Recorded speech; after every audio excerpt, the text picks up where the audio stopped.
ગામનો હું દીકરો, જૈનિક મારું નામ ને દાંત કરોડી મારું ગામ. આજના સમારંભમાં વડીલો તથા મારા બાળ મિત્રોને જૈનિક પટેલના કોટી કોટી વંદન. આજનો મારો વિષય છે આપણા બાળકોને મોબાઈલનું ઘેલું લાગ્યું છે. આજના સમયમાં આપણા બાળકોને મોબાઈલનું ઘેલું લાગ્યું છે. એ વાત હું બાળક હોવાના નાતે 100% સ્વીકારું છું. હું પણ મોબાઈલ ગેલો જ છું. પણ શું આમાં ભૂલ કોની? બાળકની, માતા પિતાની, કે પછી આ બદલાતા સમયની? बदलती दुनिया का ऐसा असर होने लगा, बदलती दुनिया का ऐसा असर होने लगा. आदमी पागल और फोन स्मार्ट होने लगा, आदमी पागल और फोन स्मार्ट होने लगा. અહીંયા બેઠેલા તમામ વડીલો અને માતા પિતાનો જન્મ ઓફલાઈનમાં થયો છે. તેમણે પોતાનું બચપન ગિલ્લી દંડા, લખોટી, સાતેલી જેવી અનેક રમતો રમીને મોટા થયા છે. પણ શું પોતાના બાળકોને આ રમતો શીખવાડો છો? એની સાથે રમો છો ખરા? ના. કેમ? ટાઈમ નથી મળતો?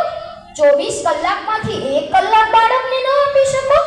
મોબાઈલ પાછળ 4 થી 5 કલાક બગાડી શકાય છે, પણ બાળક પાછળ નહીં. કેમ? કોલગેટની પહેલા યુટ્યુબને ચાખે, કોલગેટની પહેલા યુટ્યુબને ચાખે. લાઈક અને કોમેન્ટનો ચોખ્ખો હિસાબ રાખે, લાઈક અને કોમેન્ટનો ચોખ્ખો હિસાબ રાખે. બાળક બ્રશ કરતા શીખે એ પહેલા તો તે લાઈક અને સબસ્ક્રાઇબ કરતા શીખી જાય છે. આ 1-2 વર્ષનું બાળક આ ક્યાંથી શીખે છે? ખરેખર આ સમજવું જોઈએ. બાળકને નાનપણથી જ મોબાઈલ આપવાથી બાળક મોબાઈલ નામના રોગથી પીડાવા લાગે છે. બાળક બીમાર ના પડે એટલા માટે આપણે જન્મતાની સાથે રસી મુકાવીએ છીએ, અનેક રસીઓ મુકાવીએ છીએ. તો જાણી જોઈને આ મોબાઈલ નામના રોગ પાછળ કેમ ધકેલો છો? આ વધતા જતા મોબાઈલ નામના રોગ પાછળ કોણ જવાબદાર છે? મારું તો માનવું છે કે 80% માતા પિતા જ જવાબદાર છે. જો બાળકને મોબાઈલથી દૂર રાખવું હોય તો પ્રથમ માતા પિતાએ જ તૈયાર થવું પડશે. જો ઘરના દરેક સભ્યો બાળક સામે મોબાઈલનો ઉપયોગ નહીં કરે તો બાળક પણ મોબાઈલનો ઉપયોગ નહીં કરે. આપણે મોબાઈલમાંથી સબસ્ક્રાઇબ કરવાનું તો શીખી ગયા છીએ, પણ આપણા બાળકોને સંસ્કાર આપવાનું ભૂલી રહ્યા છીએ. સંસ્કારની બજારમાં ક્યાંય દુકાન નથી હોતી, સંસ્કારની બજારમાં ક્યાંય દુકાન નથી હોતી.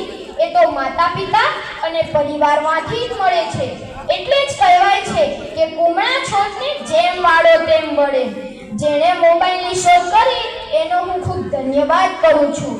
મોબાઈલ આપણા જીવનમાં ખૂબ મોટું યોગદાન ધરાવે છે, પણ તેની પાછળ રહેલા આવિષ્કારો ફેસબુક, ટ્વિટર, સ્નેપચેટ જેવા ઘણા બધા આવિષ્કારોએ માનવને તેનો રોગી બનાવી દીધો છે. માનવ મનોરોગી બની ગયો છે. જો માનવે મશીન ના બનવું હોય તો સૂતા પહેલા અને ઉઠ્યા પછી 1 કલાક નેટ બંધ રાખજો, નહીતર ભવિષ્યમાં તમારું સંચાલન તમારો મોબાઈલ જ કરશે. મોબાઈલે બાળકનું બચપન, યુવાનોના સંસ્કાર, જુવાનોની પરિવાર પ્રત્યેની લાગણી, વડીલોની પ્રેરણા, આમ સંયુક્ત કુટુંબ, પરિવાર સાથે બેસવું, આમ ઘણું બધું છીનવી લીધું છે. આપણા દેશને ચીન, પાકિસ્તાન, ઇઝરાયલ જેવા દેશોથી ખતરો છે, એના કરતાંય વધારે આ 6 ઇંચના મોબાઈલથી છે. સૂરજ તેજી સે ઢલતા હૈ, જમાના રોજ બદલતા હૈ. આજે આપણે ગુરુ કરતા ગૂગલ પર વધારે ભરોસો કરતા થઈ ગયા છીએ. ફેસબુક કોણે શોધ્યું, ગૂગલ કોણ ચલાવે છે, મોબાઈલની શોધ કોણે કરી જેવા ઘણા બધા પ્રશ્નોના જવાબ તમને કોઈ બુકમાં નહીં મળે, પણ આ સ્માર્ટફોનમાંથી જરૂર મળી રહે છે. આ સ્માર્ટફોનમાંથી આપણે ઘણા બધા સવાલોના જવાબ મેળવી શકીએ છીએ. તો મિત્રો, ફ્રી ફાયર, પબજી રમવાની જગ્યાએ આપણે જીપીએસસી, યુપીએસસી જેવી ગેમો રમીએ, જેનાથી આપણો સમાજ, દેશ, પરિવાર આમ દરેકનો ઉદ્ધાર થશે. હું અહીં બેઠેલા વડીલોને એટલી જ વિનંતી કરું છું કે તે પોતાના બાળકો સામે મોબાઈલનો ઓછો ઉપયોગ કરે અને તેની સાથે રમવાનું વધારે પસંદ કરે. જો તે બાળકને બચપણમાં સાથ આપશે તો બાળક તેમને ઘડપણમાં અચૂક સાથ આપશે. જો આપણે મોબાઈલ ગેલા નહીં હોઈએ તો આપણું બાળક પણ મોબાઈલ ગેલું નહીં હોય. કોકના રસ્તા પર શું ચાલવું, કોકના રસ્તા પર શું ચાલવું, ખુદનો રસ્તો ખુદ ખુદનો રસ્તો ખુદ બનીએ. પછી ભલે ને ફેલાયો હોય ચોમેર અંકાર, ખુદનો સૂરજ ખુદ બનીએ.